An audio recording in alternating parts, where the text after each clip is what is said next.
یو غریبی بلما پوری دا زب پدی کی وای سنگا کاکا جان درته وای تاسو کولی شم بخنه غواړم تاسو کولی شم بالکل مور بیبي پاتې تقریبا په نیمه باغه لګیا و او چې هغه پاتې نو هغه خدمت هم په ما راغی نیم باغې کو نیم په ما کو چې هغه پاتې شوه د هغې نه وروسته خدمت هم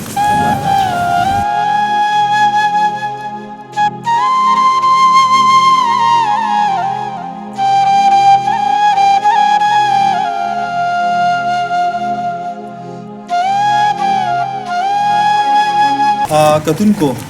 زما سره پسند کې د مشران تاسو ویني دا د رستم علاقې سره تړون لري ورزو کاکا جان او غرو چې دلته کې ډېر ستړي جون کې د موږ پروګرام کو خو زه ډیرو راغوښتې مو د دی په وینا دا راته چې تاسو تعلق د رستم سره دی او چې رستم تحصیل سره زموږ تعلق دی خو صرف د دې خلکو نه دا تاسو کوم چې لکه دلته دا کم بیمار پروت دی چې د کم سے کم چې دی راشي پوښتنه کوي د وړو په شکل د نغدو په شکل د بیماری په شکل څنګه دای کنه را دي شو د سر دی په امدادو کې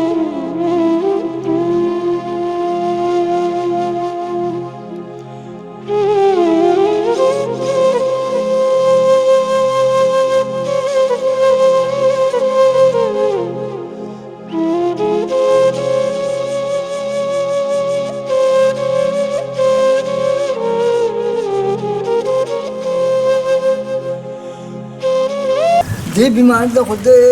اچانک بلې کله چې اوس مزدوري کوله جی او اچانک د بار به الله سپیشل شو بیا موږ وړو اته جنات پتاړو ته په کراچۍ خاجي خان یو ماس د اته موږ د علاج وکړو جی نو خپل دولت یو خو یو ماس د دولت دی بیا یو نه بل نه کارونه خبر خو بیا علاج ته پوره نه شو دا غزنه موږ 30,000 روپیا قرض کړی دیم په موټر کې راوځه دلته دا کړو تا او دلته چې موږ دیو د حالات خراب وو د مرګ ونته کې جوړ شو دا چې لکسات ته سر جوړ ما فورن په کال کې واچو پېښور ته ورسو خاجي خان البته موږ تقریبا 15 لفظ تیرې کړې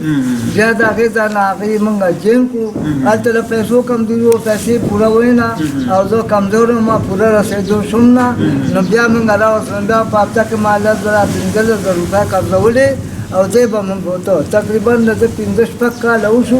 نو چې ما سره خپل دولت او هغه ما د یار نه کارونه پورنه مې ختم کړ اوس زمانه نور اصلیت ته هم دقه سپروت ته نو چې څوک مدد کوي هغه ته ونکو خو څوک مدد نه کوي بیا پروت دي راځي نو اوس تاسو پښته نه نور خپې دی ولې راغونډې سوجه ده دا خپې په دې وراغونډې چې دا وختي کې نه دا په ځای ولاړې دي شری دي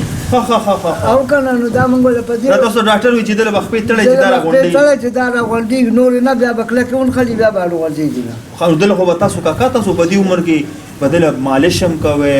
اور هر یو کار هر یو کار د مالشم کوم د زلامبو ما د کپړم بدلوم د پوره خدمت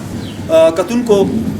نمبر په شیشه باندې راځي تاسو به د دوی سره خامخا رابطه کوئ تاسو همدرد آینه د ګلدون تاسو نه ایجاد غواړي خاد و بادو سه الله فامان